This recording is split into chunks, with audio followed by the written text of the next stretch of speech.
And we are live. Hi, good evening, everyone. Welcome to Level Up Live. I am your host, Dr. Sharita Gaskins Tillett. Again, this is Level Up Live, where we showcase the amazing accomplishments of female physicians, both inside and outside of the exam room. If you are joining us live, please say hi in the comments. If you're watching the replay, hashtag replay.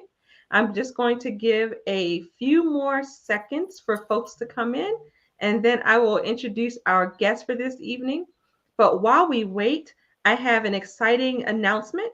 As most of you know, this weekend is a weekend for me, our first in person retreat. And if you did not have an opportunity to register and you really thought we had a great program, don't lose hope. We actually have a virtual option. So if you go to www.aweekendforme.com, you can register for the virtual option and you will have access to all of the live streams. You will also have access to the replays for 3 months.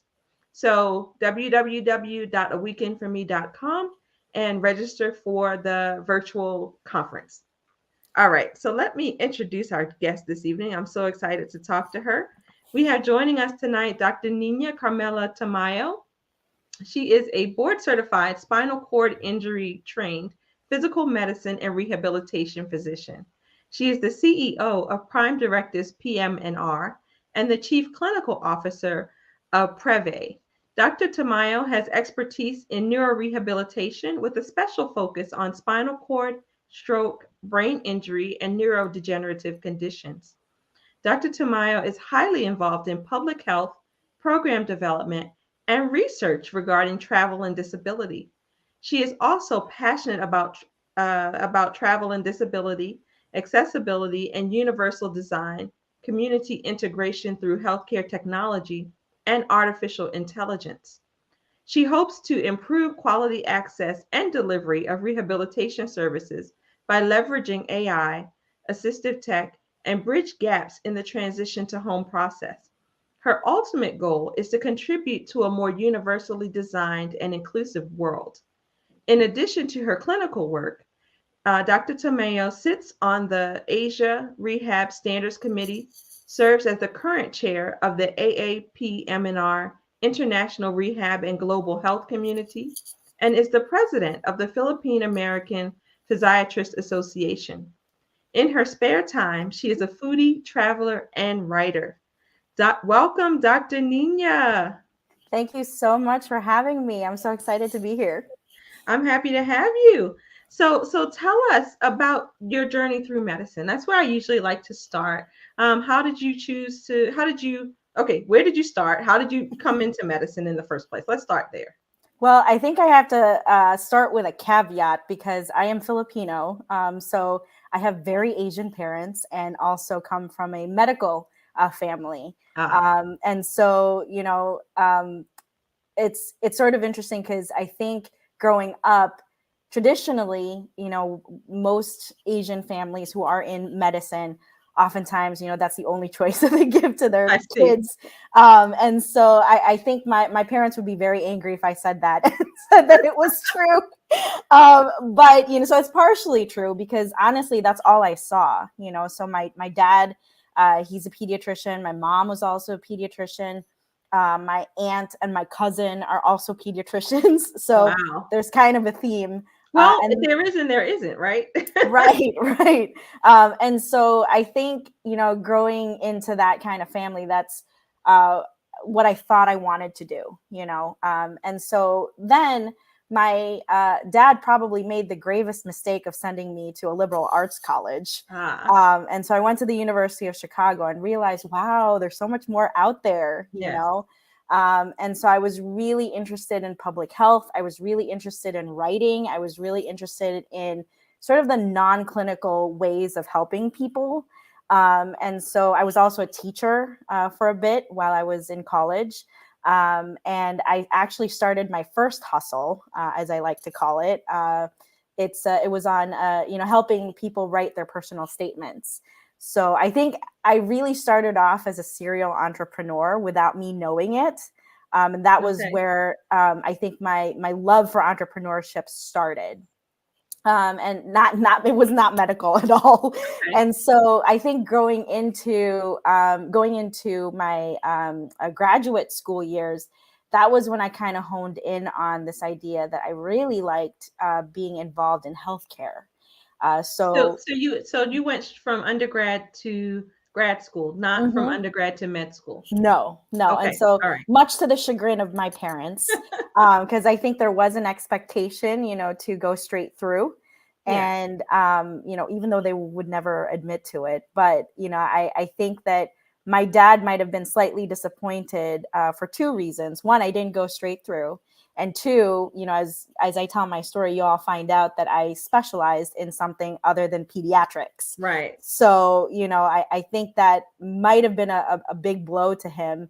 But I'm proud to say that, I am the only, I think, adult physician in our family. And I'm also the only one who specialized and also subspecialized. So I offer something unique to my very Yes. pediatric heavy family. And it's also nice because the other half of my extended family, they're all in therapies. So like physical therapy, Ah, occupational therapy. So I kind of gravitated towards, their field, right. which is really Yeah. nice. Yeah. So, yeah, but I kind of recognized, the role that I wanted to play in Mhm. grad school. I knew I wanted to be in healthcare. I just didn't know what. Now, previously to grad school, I had spent a year doing research, and it was bench work. I worked with mice, and I said, I'm never going back to that.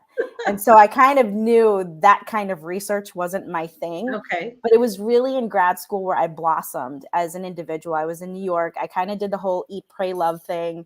I definitely ate. I definitely prayed. Definitely loved. So So what did you major in undergrad? I did biology, Okay. and I subspecialized in endocrinology because that was possible at University of Chicago. Okay. But honestly, I should have been an English major because a lot of my other classes were in, literature or sociology. And that's why it was a grave mistake my dad made, sending me to University of Chicago, because it really opened my mind up, Yeah. into like what other things are out there, what other fields are out there to help me help other people. Yes. Yeah, so that's kind of what happened in college. So But now when you went to grad school, did you go with the thought that you would eventually go to medical school, or you went to grad school and thought you'd see where it took you? it was more the latter. Okay. I think eventually, maybe in my heart of hearts, I probably knew I was gonna end up in medical school, but I was very stalwart in the way that I did it, because I wanted to make sure that it was my decision. It wasn't this sort of Asian, motivation, inspiration, whatever you want to Yeah. call it, that I was Mhm. pushed into that direction. And I wanted to make sure that I did it my way, because it's interesting because we both attended Dr. Una's, retreat back in Yeah. October. And one of the exercises there was, kind of fast forwarding, doing a Back to the Future thing where, at 80 years old, like if you look back in your life, what kind of thoughts are you having? And Yes. do you regret anything? And honestly, before that retreat, I had already had that perspective. Hmm. And Okay. that was part of the reason why, I wanted to do it my way, because I knew that if I'm 80 years old and I'm looking back, I didn't want to regret the decisions I made. And I wanted to make sure that I wasn't pushed into anything, Sure. and that I wasn't influenced to do something that I didn't really want to do. And so that was where, in grad school, that's how I blossomed into sort of my individuality. Yeah. And I discovered, public health. I discovered osteopathic manipulative medicine. That's the other difference between me and my family members. I'm Okay. the only DO. And, I really loved the fact that I took the time to do the research and to figure out what was the right fit for me. And so, I think grad school was a really formative time in my career. And I sort of started laying the roots to what I'm doing now. Okay. Yeah. Mm-hmm. I think that's remarkable. I love that you kind of forged your own path. Mm-hmm. That to an extent you kind of stayed with the family, but to an extent, not so much. Yes. you Yeah. know, I did things that were you very did it your different. way, Yes. and and I admire that because there are a lot of people who don't have that sense of individuality, or they feel the pressure to conform to what other people's expectations are. And Mhm. you started off younger than most people, deciding that you're going to live life your way. So I Yes. applaud you for that. Well, So, thank okay, you. so now we're in grad school. How did we end up in med school? So like I said, I was sort of discovering, what it was like to do public health. I worked for the New York City Department of Public Health at that time. And I was working on the school lunch program. The Obamas were in the White House, so it was a very big deal, because it Yeah. was Michelle Obama's initiative. So I was working in East Harlem, and trying to help the community to have healthier habits. So I had kind of that feeling of what public health would look like. And I did my master's in nutrition as well as public health, specifically health policy and administration. So I was in sort of the thick of things in terms of writing policies or getting involved in community outreach. And I realized, I'm like, man, this is taking a long time to get things done, So I think that sort of stayed with me for a little bit. And also, in conjunction with my work with the New York City Department of Public Health, I was also doing research on obesity medicine, specifically on children. So at that time, I was still entertaining the thought of potentially going to pediatrics. Okay. But, I wanted to make sure that, it was really something that I enjoyed. Sure. And as much as I enjoyed working with kids, I was like, I don't know if this is really for me. Yeah. So I think having gone through public health, gone through research, and that was more clinical research, then, I sort of discovered osteopathic manipulative medicine and osteopathy at that time. So I started doing more research, and I realized it was more in line with my philosophy in terms of how I wanted to be a physician and Okay. how I wanted to, be kind of that kind of that osteopathic doctor, So and have a Dr. more Nina, holistic let me approach. stop you. Let me stop you for a second, because Hmm. some of our viewers are not physicians. So tell us about a little bit about osteopathic medicine, because I think maybe a lot of people don't know what that is and don't understand when you mention osteopathic manipulation. Sure. Yes. So osteopathic physicians are trained exactly the same way as allopathic physicians. The initials at the end of our name are just slightly different. I am a DO, and as you are, you are an MD. Yes. And so, that's one difference just in terms of our credentialing. However, we're trying to train exactly the same way. There's the same requirements. So we're required to have 4 years of college, 4 years of medical school. And we are trained in all the same specialties and, primary care specialties, subspecialties. We can go into any fellowship we would like. The difference is that most osteopathic physicians actually go into more primary care fields. And also, we get an extra 200 hours of training in musculoskeletal health in something called osteopathic manipulative medicine or osteopathic manipulative treatment.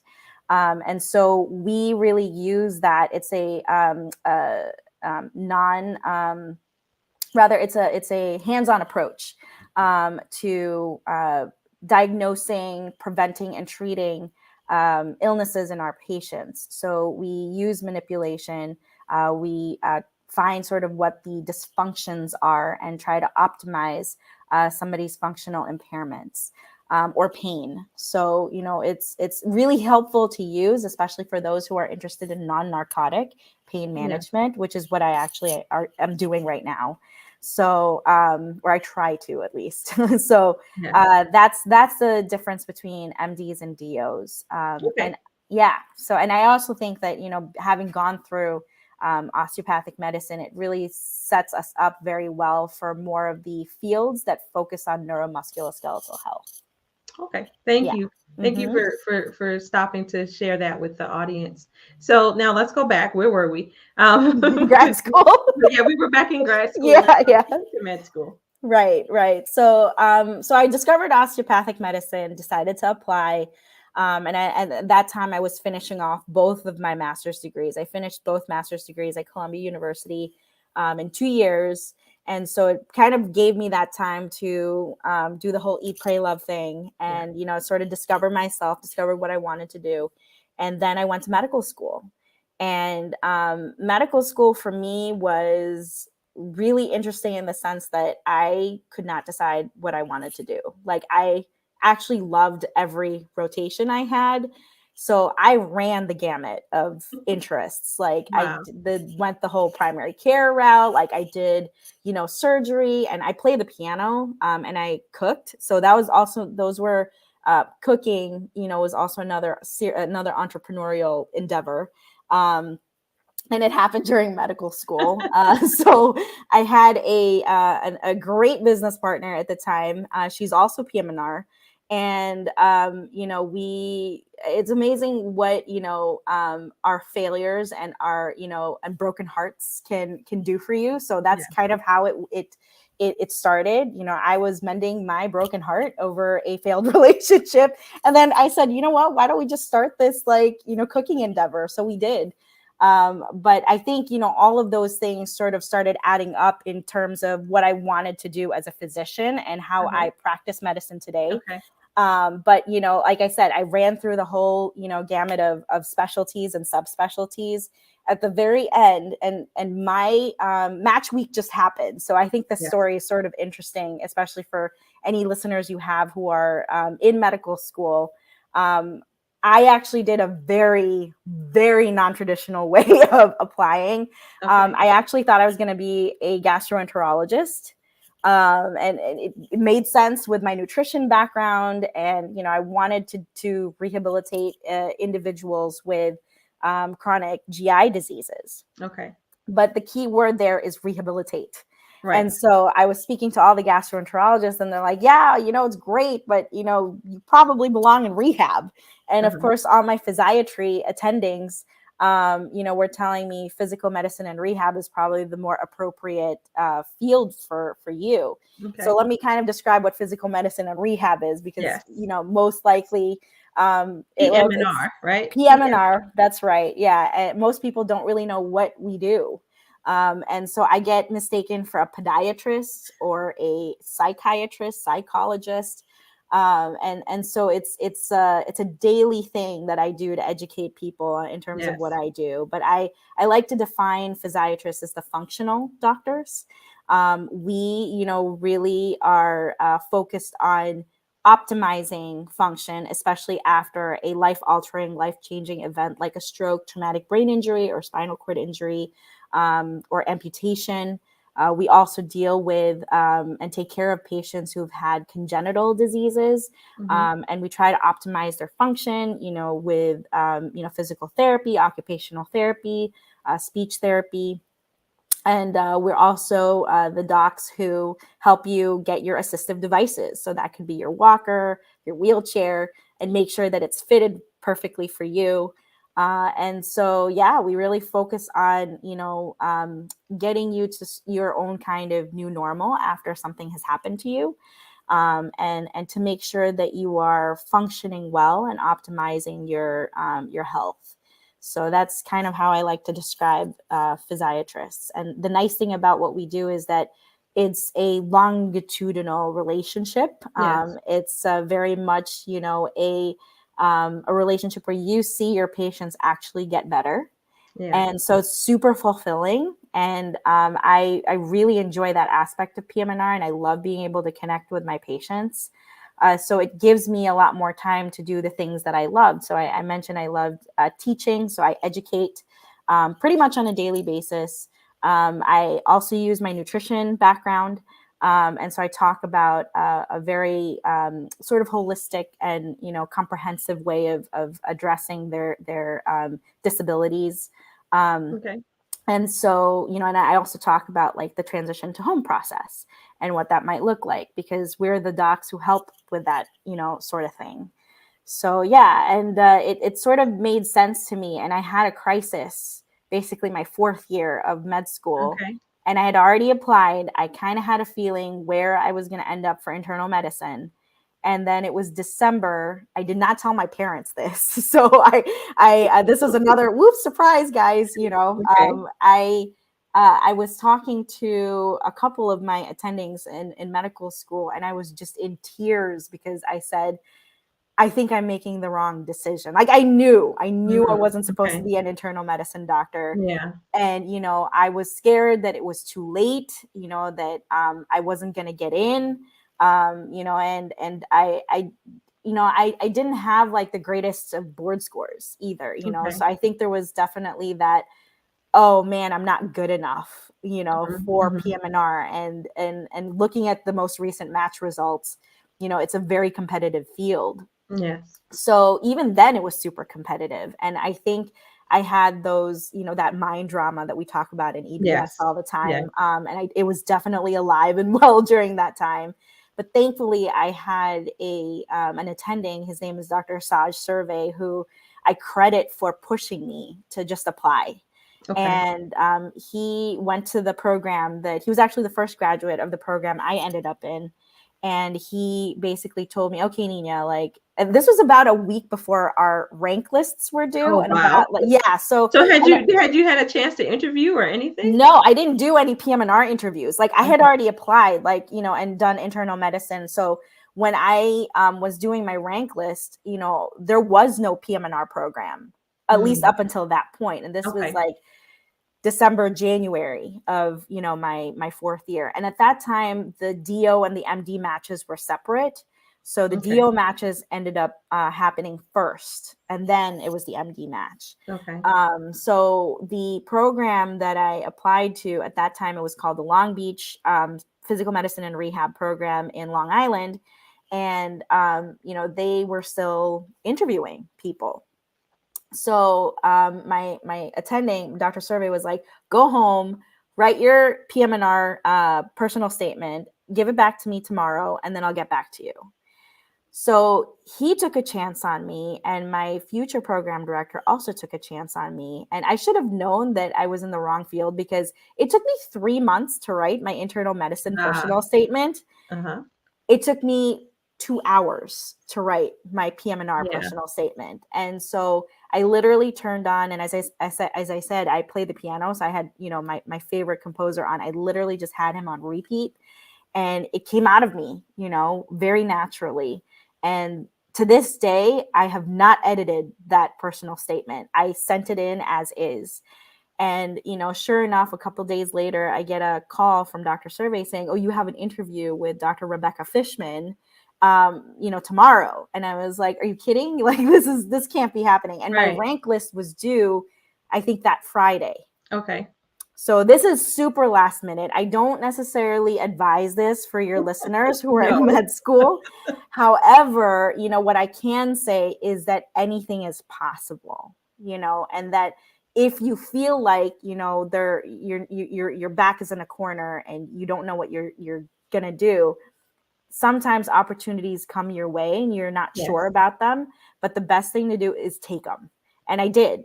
So I ended up matching PM&R, and my parents thought I was going to go internal medicine, and I was, planning to move to like middle of nowhere, Pennsylvania. And they were like, wait, what? Like, where are you going? What are you doing? And so I matched PM&R in Long Island, and that's where I went for residency. Okay. Yeah. Again, you stay true to yourself. Yes. Almost maybe you thought about not doing it, not staying true, but in the final analysis, you still stay true to yourself. Right. Now, tell us about, let's fast forward to where we are today. Mm-hmm. So, tell us about your practice. Is it mostly inpatient, mostly outpatient, kind of a hybrid? And how do you help people? And then I also want to hear some about your advocacy work. Sure. So, COVID really changed my practice. So after I finished residency, I did fellowship in spinal cord injury, and I was burnt out, super burnt out. So I ended up doing work in skilled nursing facilities, doing consults. So Okay. PM&R consults. So that was the first thing that I did. But then COVID happened, and all the skilled nursing facilities shut down. So I actually was one of the docs that got affected, pretty severely with COVID. And I never thought that I would never have a job, and I didn't have a job. So, one thing that I've learned in the process was to, one, be flexible, two, take opportunities where even if I'm not comfortable, I should still go and do it. Yes. And sort of, adapt as we go. And then 3, make sure that I didn't lose my skills in all aspects of PM&R. Okay. So at that point, I was working for, several companies. I signed contracts with several companies where I became a traveling doctor. And that's something that I still do. So, locums is probably my primary thing that I do. I do a mixture of inpatient and outpatient, and I travel to different states. Right now, I am in an assignment in Wisconsin. Okay. So I'm there 2 weeks on, 2 weeks off. And then here in Cleveland, I have my own private practice, which is called Prime Directives. And we do consults in long-term acute care hospitals as well as skilled nursing facilities. And, I'm hoping to start an outpatient practice here, specifically doing osteopathic manipulative medicine. So that's kind of, where I'm at. And, the business here in Cleveland is still very young and it's still growing. And really my locums job is sort of feeding that Yeah. interest. Yeah. So that's as far as my clinical work is concerned. My non-clinical work, but still very much related to rehab. So I serve in multiple leadership positions. And, one thing that's really important to me is PAPA, which is the Philippine American Physiatrists Association. We are a 501c3 nonprofit. And our goal is to really support the Filipino and Filipino American community through physiatry. Okay. So we actually have gone through a major change in recent years because we just became a 501c3 organization. So my goal is basically to rebuild and add on to sort of the initiatives that we had in previous years, and to really grow the organization. So we're hoping to invite and maybe attract more Filipinos and Filipino Americans through into physiatry. Mhm. So we have a lot of initiatives. We have a mentorship program. We have like our masterclass series where we talk about what PM&R is, and sort of managing how to get into PM&R. And also what we call the Mano Po series, which is a phrase in Tagalog where it's sort of a respectful act Okay. to our elders. So we kind of highlight the OG members of the organizations, and so the leaders of the organization, because we have been around since 1975. Oh, wow. So, and the new thing that I'm sort of adding is sort of that creative spin, because if there is anything very clear about my path, it's that, I think I am more creative at heart. I kind of like to, go through and make decisions based off of my own experiences. And I really follow my heart. So, I think that was really important to give that creative space to medical students and to residents. So we're starting and launching our blog, and really focusing on the Filipino community and sort of what health issues they face Okay. and what the PM&R spin to it is. So that's the big nonprofit project. And then my other project, so as I said, I'm the chief clinical officer for a company called Prev.ai. So I'm very interested in artificial intelligence, and I really feel that it is the future in medicine. And I'm very much a proponent of, trying to invite and educate my colleagues about getting involved in artificial intelligence and just tech in general, because we definitely need more physicians who are well versed in it. But the goal that we have is that we really work in the fall prevention space. Okay. And so, really looking at home evaluations, and how we can get that to, our communities. So And home so, evaluations using AI, is that mhm, what you're saying? yeah, Okay. that's the So can you goal. give us an example of what that might look like? Well, so because the platform is still being created, so I don't know how Sure. much I can talk about it. However, Okay. Okay. the idea is basically, in rehab, one of the things that we try to accomplish before somebody goes home is to ensure that their home is safe and Yes. that it's accessible, that they have the durable medical equipment that they may need, or if they need modifications, for example, if they need grab bars, or a ramp installed in their house, that's in place. So basically what we do, and we have, done this for a specific population. So for example, our intro project was with the ALS group or population. Okay. And so we basically helped sort of assess their home and provided recommendations in terms of preventing falls. And, if there were any assistive devices or durable medical equipment they needed. And if there was anything else in the house that we felt was increased their risk, for Okay. falls.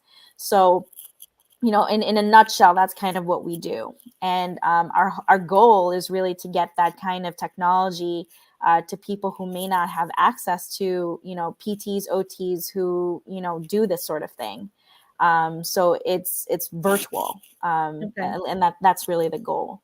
Oh, very nice. Yeah, so that's a really exciting thing for me, because then it really gets rehab and PM&R services in a way that I think wasn't possible before. So Okay. that's really important to me. That's Prev. And then, yeah, like I said, I have multiple leadership positions. I'm really interested in international rehab and global health, and that kind of ties in with my work with Papa. So I try to work smart, not hard. Like it sort of combines the two, and really trying to teach. So I have a question. As a Yeah. physiatrist, are you doing the majority of the therapies and the manipulations and those kinds of things, or are you mostly supervising a team of, occupational therapists, physical therapists, and others who oversee those kind of day-to-day activities? Yeah, that's correct. That's the latter. So as far as the osteopathic manipulative medicine is concerned, I do that. And in my function as a physiatrist in Wisconsin, I have both an inpatient and outpatient practice. So the outpatient practice, I do OMM, and I try to address pain management through non-narcotic means, and OMM is included in that. Okay. But as far as the inpatient rehab is concerned, yes, like it is a team approach. I am, overseeing and really looking at the medical sequelae of a lot of the, trauma and neuro rehab diagnoses that we see. And so, I basically help, the team kind of guide the plan of care for the patient, help with, discharge, and really identifying medical barriers to discharge. Okay. So yeah, that's what we do, and because it's a little bit different inpatient versus outpatient. So how big of an issue is this? The fact that things may not be, or places may not be as accessible, that people may not have what they need at home. Because I think if you don't have a loved one that has a physical disability, or you yourself don't have a physical disability, I think we might kind of lose sight of how big this is. Yes, you are hitting the nail right on the head. I mean, this is part of why I do what I do, is because, I am really looking to make this world more universally accessible. And there's a lot of people who don't understand, what happens after you've had a disability, and, sort of how much your life changes, and how much, the built environment, the way that it is right now, our world is not made for disabled people. And I actually really hate the word disabled. I like to say diff-abled, because they're differently abled. Yeah. And so, I think there's a lot of education that still needs to happen in terms of, what does occur after a traumatic brain injury or a spinal cord injury, or even a stroke. And a lot of people really take what we can do with our bodies as able-bodied individuals for granted. Yes. And it's part of the reason why I actually wrote a traveler's manual, because like you said, our built environment, the places that we go to may not be accessible to people in a wheelchair. And honestly, it's not that, yes, they have a disability in terms of what's considered normal, but it's their normal, it's still normal. It's just that they're differently abled. Sure. And the world has to be built and created in such a way that it doesn't exclude anybody. Yes. And I think there's still a lot of misunderstanding in terms of like, well, I get a lot of, well, why do we have to include them? And my question is, why not? Right. Yeah. Why not? Right. Why aren't they worthy of inclusion? Right. Exactly. They should have the same, opportunities and quality of life as anyone else. Absolutely. And so that's why it's so important to have this conversation and to educate not just, our, physician colleagues, but also like the mass majority of people who don't understand what it means to have a disability. Yeah. For example, one of the biggest things right now, it's very hot in the news. It's about travel and disability, and Yes. what the sort of um, experiences that my patients go through just getting in and out of a plane, Yeah. or just traveling in general, like when they go to a hotel and they ask for an accessible room and it's not what they get, or the accessible room is actually not accessible. Yeah. And sort of just navigating the environment, and maybe even going to a park, or going to downtown to concert, to a concert venue. And I think, what people don't understand is just there's a whole group of people who have financial power, and, they're not being paid attention to. Hmm. And I think what also most people don't understand is, as we grow older, guess what? You're also Yes. going to have a mobility impairment at some Yeah. point. Yeah. Absolutely. Because Yeah. actually, as we were talking, I was thinking about my mother-in-law who Mm. uses a walker. Mm-hmm. And I'm remembering a time that we went to an event in Washington, D.C., and it was an older hotel. Mm. So it has like all of, it's very majestic building, but there's all these stairs to get Yeah. inside. And so, I asked the doorman, how do we get in? Because she can't possibly come up these stairs. And he goes, oh, well, there's a lift. So the lift was like a long city block away. Like it's a Yes. horribly long walk, right? Right. So he has to do that, go in this lift that's like outside. It's not an elevator. It's just a No. thing to put the wheelchair in, and it lifts up, and then once we get inside, then we have to walk a very long way again. And it's like nobody, if you're on a walker or whatever, nobody's even thinking that maybe this, the access should be closer to Right. where things are happening, as Mm-hmm. opposed to like this way off place that requires two long walks. Right. I'm so glad you bring that up, because I can't tell you how many times I have that conversation with my patients.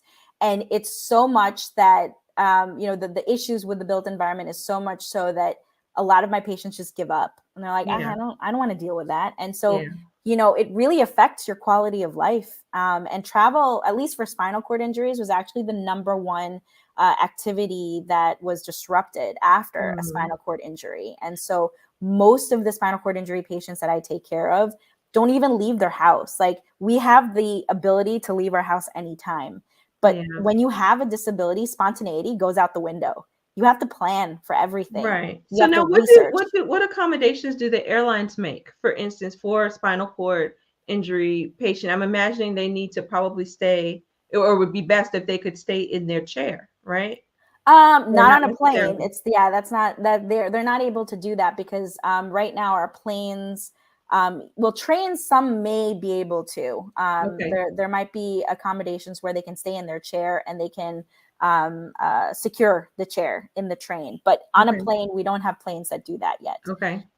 So we are very lucky here in the United States that we have the ADA, so the Okay. American Disabilities Act, and we also have a law that covers air transportation for people with disabilities as well. So as far as the ADA is concerned, a lot of countries don't have that, and it protects their rights. It protects their rights to be able to go to a place that is accessible. So Mm, buildings, especially the newer ones, have to be accessible.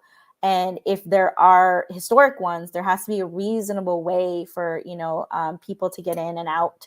Um, and so that's why you see for these historical buildings, like you went through it yourself, where you had to do the long walk and then come yes. back, do the lift, and then come back and do it all over again, right? So Yes. but that's considered reasonable under Wow. the law. Yeah. And Not, not especially, not really. I mean, but yes, yeah. And I think that's because it's a historical building, so it's a little bit more right. difficult to change. But as far as air transport is concerned, so now, like, you can get basically help, and you should be able to, at least. Yeah. Like, for example, the certain airplanes, depending on the size, need to have a wheelchair that's accessible, so that travelers can go to the bathroom, for example. Yeah. Yeah. So, but the thing Because the is, aisles aren't even wide enough no, for wheelchair. And no, then where do they store if it's a chair that doesn't fold? What do they do? Do they it's put it underneath. underneath? Yep. And that's why Okay. you'll see in the news now that there are so many wheelchairs that get destroyed, because Mm. most people don't actually know how to handle a wheelchair. So one of the pieces of advice I give to, my patients, if they are going to travel, is that they plaster their chair with instructions.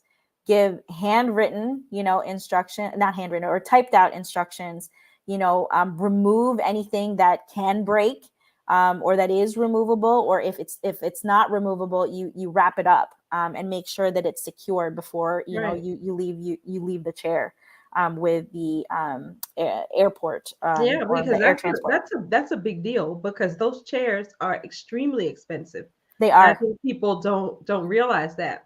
And And so I'm also, yeah.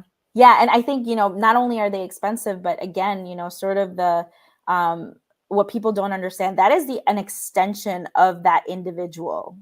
They are independent because of that chair.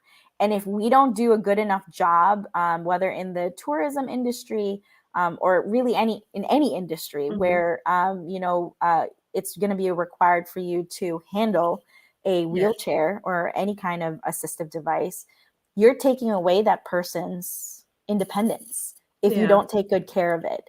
And I think just the humanity of it all needs to be highlighted more, Yeah. and to have better understanding of what that actually means. So, it's very difficult to do the work that I do. I'm an ally to my patients. And I think the hardest part is getting, you know, people to listen. Yeah. Just And especially those who are in positions of power, but also our colleagues. There was a New York Times article that came out that stated, um, I think there were several studies that came out, but there was a survey showing that most primary care physicians do not actually want to take care of people with disabilities. So the Mm. conversation needs to happen within our community. Wow. And that's why I do a lot of the What is the advocacy. reason they cited or didn't they? I think it's, a lot of them feel that it's a hassle, because it is difficult. Like, for example, if you have a private practice and you have a building that you go to, that has to be ADA certified, Right. or compliant. And so the whole process to make that happen is very arduous. Right. And so some people might not feel like doing it. Some Well, people, it's just they don't know how to take care well, of people and with even disabilities. as I think about it, as you're talking, most of our exam rooms Oh, are not yes. even accessible. Right. Because I actually had a patient a couple of weeks ago who is wheelchair bound, and it was a big deal as to what room she needed to be in because the Hmm. bed needed to be able to go up and down. It was just Yes, yes, and that's all part of it. One of the friends that I have, her name is Cody Unser. She is wheelchair Barbie. So if mm, you have a chance to see her and watch her on social media, please do. She has, she does these master classes where she teaches, what it's like to go to the OBGYN as a yeah, wheelchair user, and how, the rooms are just not set up for it. right, And are physicians trained in terms of how to deal with somebody who has spasticity, and yeah, maybe no, not can't at all, open their legs, for an right, OBGYN exam. And so how many of those exams get deferred because they can't actually do the proper exam. yeah. So, I think she's great. She's a great individual, first of all, and she scuba dives. So, Oh wow, amazing. yes, and that's the thing. It's like, it's really understanding that a lot of these activities that we do as able-bodied individuals can be modified, and that it's possible to have a very fulfilling life. But part of it is also educating our colleagues that it's possible, and to know that, physical medicine and rehab docs are around to help take care of these people. Wow. Well, you've given us lots of food for thought. Yes. I really appreciate it.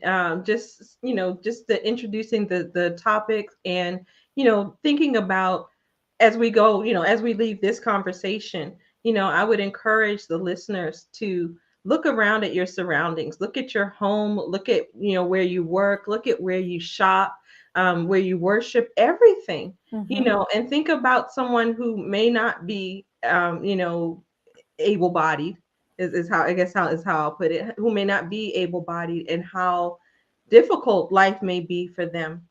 And so what can we do as individuals to help advocate for a more accessible world? Oh man, that's such a loaded question. There's so much that we can do. Uh-oh. I think first and foremost, just being educated. Educating yourself in terms of what the ADA actually is. And understanding what it is like. Putting yourself in the shoes of somebody who might need an assistive device or a wheelchair.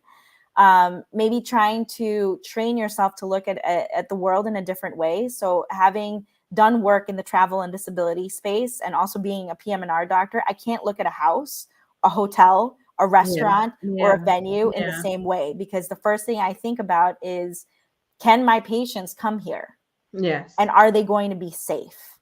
And most individuals who have family members, know what that's like, because you do the research, right. You're right? absolutely right. I mean, we were supposed to go out to dinner on Mm-hmm. Sunday with my mother-in-law, and I was going through the different places that my husband, my daughter, and I go, and I'm thinking, okay, which ones can accommodate the walker? Mm-hmm. Are the spaces wide enough?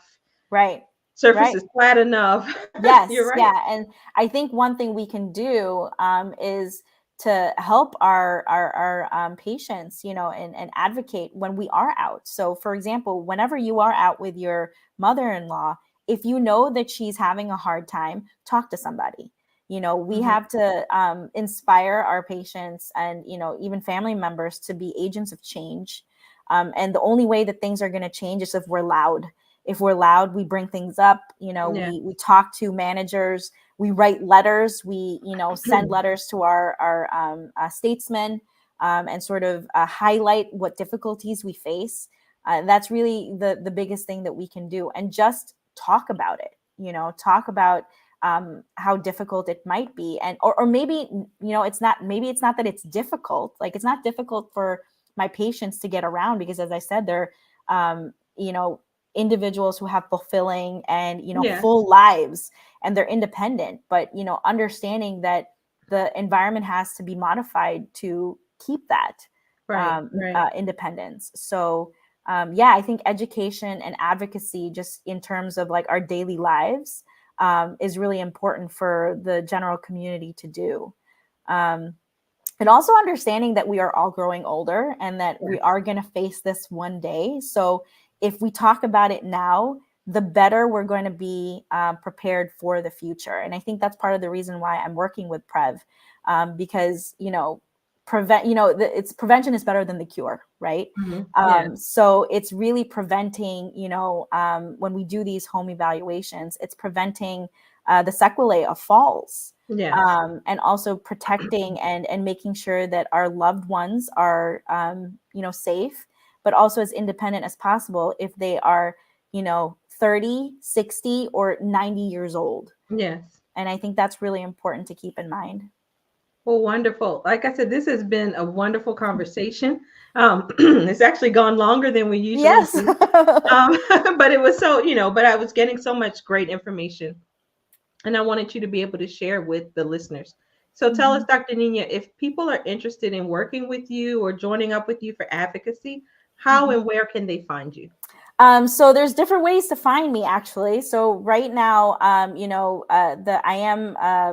available on LinkedIn, so you can connect with me on LinkedIn. I also am very active on our nonprofits IG page, Instagram page. So if you find us papa.org 1975, you can slide into our DMs, and I'll be sure to reply to you. And we are actually working on a website for Prime Directives PM&R.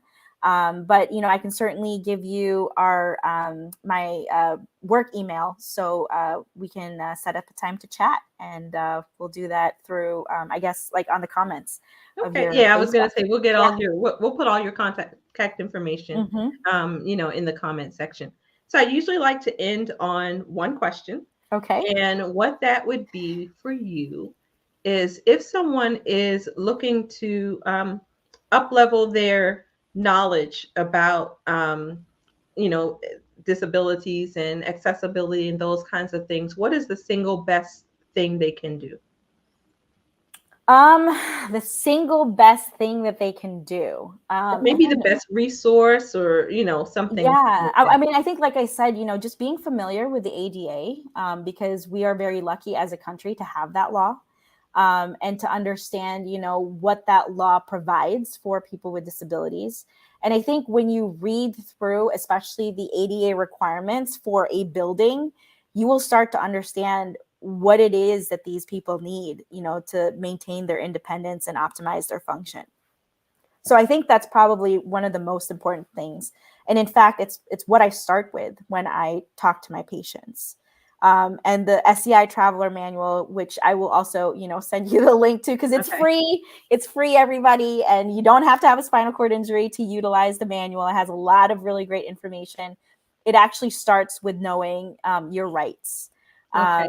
So I think that's probably the most important. And also, if you have like family members who are struggling with mobility, or have another kind of disability, it's also like spending time with them, and talking to them about what they can and cannot do, or what they need to be able to be independent. Yeah. I think those are the two probably best ways to learn to educate, and or to learn and to educate yourself regarding this. Wonderful. Well, thank you so much, Dr. Nina. It's been a pleasure. Guys, take all of this information to heart. If you have family members that, have mobility challenges, certainly, look out for ways that you can be an advocate for them, and help to make the world a more accessible place for everyone. So Yes. thank you so much. Take care, guys. We'll see you next week. Thank you. Hey, and I wanted to say hey to Dr. Tamara. She came in and said hello to us. Dr. Tamara. Bye. Good night, guys.